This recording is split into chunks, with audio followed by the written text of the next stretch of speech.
egu bebia pick up no e de koye no moja egu me bucket mi egu fom moja nipa ma ewu ena Jeremy said debi send nipa be wu pa die ena nka sit no ngo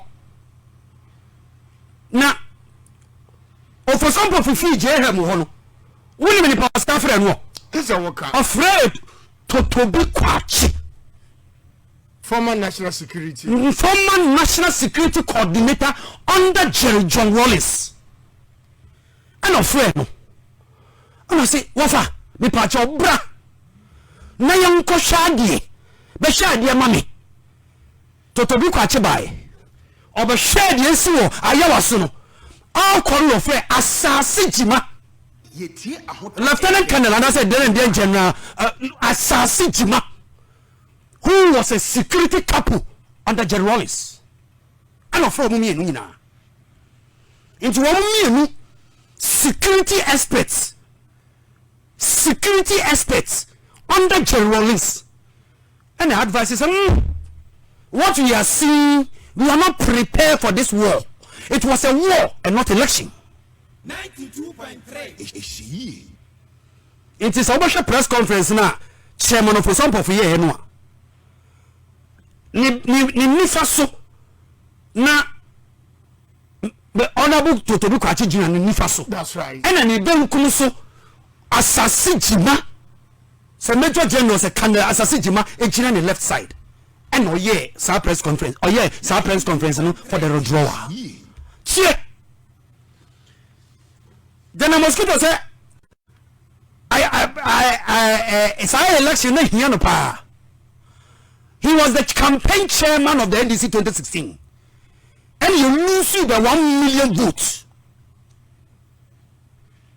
Ya kunya ni ya wo 120 something no achieved by 106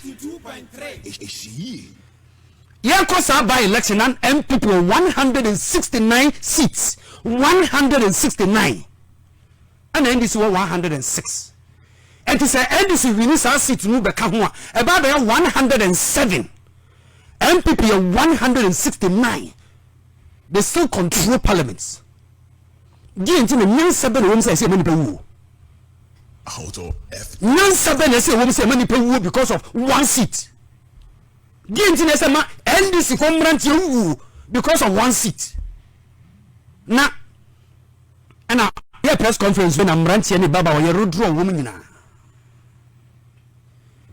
wafa ye wie sa de we manika sem nchiro general the chairman of some pofo any jam enkwa na akosra mrantie nu akosra mrantie na besi ne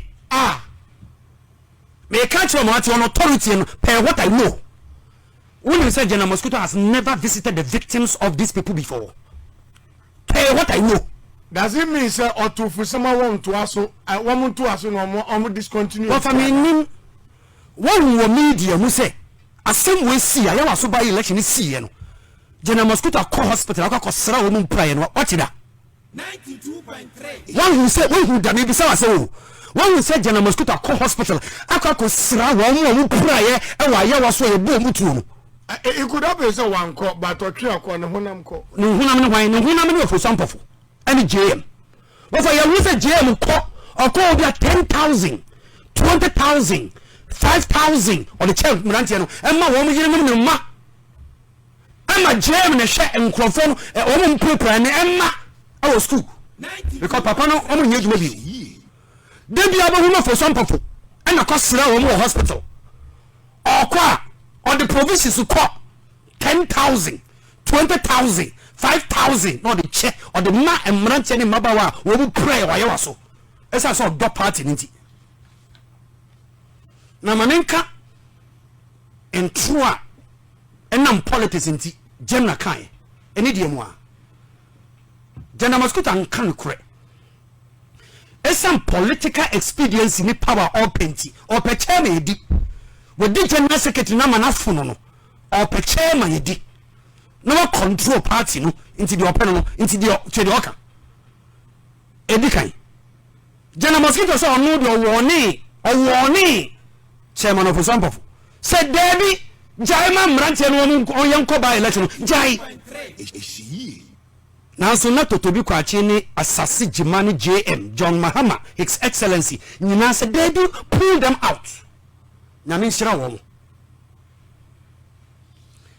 na Mosquito say na JM mpomfu aso. That's right. General Mosquito say na JM amfu aso say Ayawaso no ye kum rantie ne maba no ye ka say yen free election no na JM mfu aso enti according to General Mosquito no pese JM pese konfonkonfu wu ana according to General Mosquito na General pese emrantie ne maba no a ye bu wo mu tuo wo mu ansa na enti anya no kre General Mosquito lied and asemo kan yen no kre. We challenge him to produce the evidence. Say he lied. It is not correct. It is not right. What he said is not right. And you ma. Over here.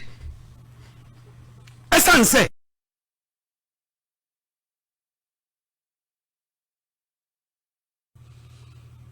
It's a yenugwasia asempa.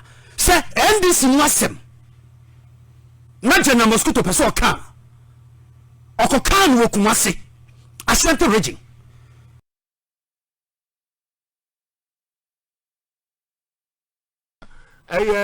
Johnson Esiedu directives. The at other voting centers. General Mosquito who be on one pa. Utie tape me in some way. Na so hwe ensem a General Mosquito ekeka esan se opeso contest as general secretary. Wa bra obia ne mpre general secretary akonya no ho.